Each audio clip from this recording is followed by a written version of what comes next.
I want to start out by giving a shout out to Marvel Snap Zone. That's the site I'm on. You can always check Marvel Snap Zone or Snap.fan to see the latest news on Marvel Snap. Not promoted, but since I'm using their site, I figured I may as well. But I wanted to take a look at the January 2025 season and just refresh my mind on what the cards are while I wait for Rocket, Raccoon, and Groot. I'm pretty much over December and all the December cards. I was never a big fan of the Marvel Rivals cards. Marvel Rivals is fine. The cards, Rocket, Raccoon, and Groot is going to be good, but it doesn't excite me in the same way that I remember these cards. So, first off, Iron Patriot is going to be the Season Pass card. It's a 2/3 with the on reveal to add a random 4, 5, or 6 cost card to your hand. And after the next turn, if you're winning the Iron Patriot location, then that card gets -4 cost. So that'll make a 0, 1, or 2 cost card in your hand, provided you're still winning. Now, obviously, you're going to want to have priority. So going in doing things like using Mr. Fantastic or Negasonic Teenage Warhead, Cosmo, these things that can protect a lane, dropping something like it's going to be good. You can even do something like a Surtur with big power so that you can make sure that that lane is good. I think it's a really good plug and play card. It's obviously going to be a good Eliath card since you are going to be having priority and whatnot. Dropping Eliath plus a 0 cost is going to be wicked good. But the theme of next month is going to be hand generation, and so Shield is going to get a huge injection into that style of play. We'll probably see Loki come back as well. And the next card that's going to be dropping right alongside Iron Patriot should be Victoria Hand here. Victoria Hand is an ongoing 2/3. Your cards that were created in your hand have +2 power. So not only will you get a potential 0 cost, but also it's going to be 2 more power.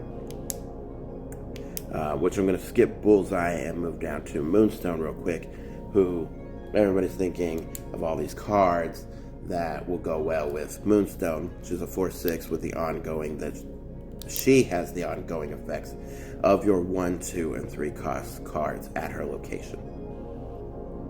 Which means that she'll basically act as a Wong for ongoing, as long as it's under 4 costs, right? Which goes well with Victoria Hand, because now you'll be giving +4 power. So you can kind of see how this snowballs. Now, in between there, we're going to get Bullseye. Discard all cards that cost 1 or less from your hand. After that, flick that many different enemy cards with -2 power. So it's going to be a random affliction across their board. So if they zoo out, it'll be less effective than if they don't. But even still, it's going to be a great card that pairs with Daken and whatnot. So I'm much looking forward to this. Gambit, Mystique, or not Gambit, Wong, Mystique, Daken into Bullseye, or Gambit is going to be. I needed an alternative in those style decks other than Gambit or Hazmat. And Bullseye is going to add a great way to discard all your 1 cost without discarding everything else. So even if you use him, let's say on turn 6, turn 7 game, because he is a 3 cost, thankfully he'll be going inside of my Gambit Surfer decks. So definitely I run a discard style Surfer deck. That's okay.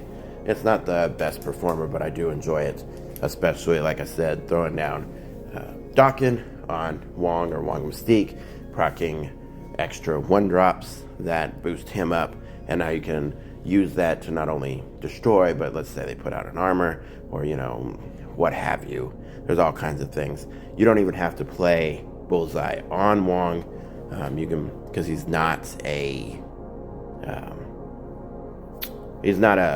on reveal, he's an activate. So you can play him literally anytime, as long as it's not the last turn in the game, and proc his effect, and you don't have to worry about Cosmo and all that nonsense. So it's going to be fun times. Really looking forward to that card. And I'm also actually looking forward to Ares, who is a 4/6.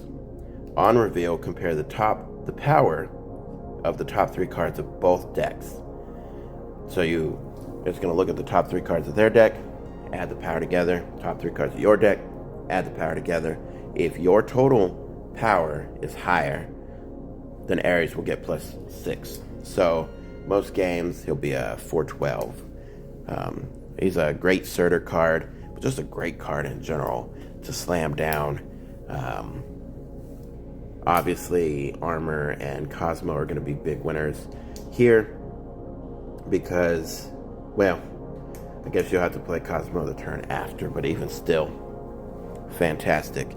And if you play him on top of Wong or Kamar-Taj or anything like that, that's just a lane winner. So really looking forward to that. Yeah, so Iron Patriot, then Victoria Hand. What? All right, those dates are interesting. All right.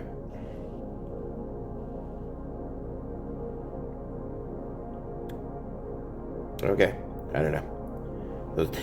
Those dates there are clearly wrong. But let's see what the Spotlight caches look like. So we'll be able to get Grandmaster and Hawkeye, Kate Bishop. Those cards, to my knowledge, haven't been in Spotlights. I know Kate Bishop hasn't, but I'm not sure about Grandmaster, if he's been back in a Spotlight or not. Grandmaster is a fantastic card for reprocking things, so obviously will go good with the Iron Patriot, but he's fantastic in Surfer or just anywhere. Usually you can use him in discard. Just a fantastic card. And of course Kate Bishop is great in Bounce and Zoo. Moonstone is next, and then Bullseye. Okay, yeah, that makes sense. So Moonstone is coming with Black Swan and Nocturne. They basically just threw those in there. Nocturne is still, she got a PowerPoint reduction, but still solid. And Black Swan is, Black Swan. Some people like her in Bounce and Zoo. I don't, but Bullseye coming with Kyera and Marvel Boy. I don't know how you put Marvel Boy. Like, that seems interesting variant. That seems to be an alternative to Bullseye. Because the way I see it is, you can play down a lot of 1-drops, Falcon them back, or Toxin them back, and then last turn of the game, use them to affect your opponent's side of the board. Ares is coming with Kang, who, to everyone's knowledge, isn't scheduled for a rework. So, I don't know. And Misery is one that I'm sad I didn't get. I wasn't able to play what I thought was going to be a killer Fenris Wolf deck because I didn't have Misery, and it just didn't work without Misery. So I'll be excited to get Misery.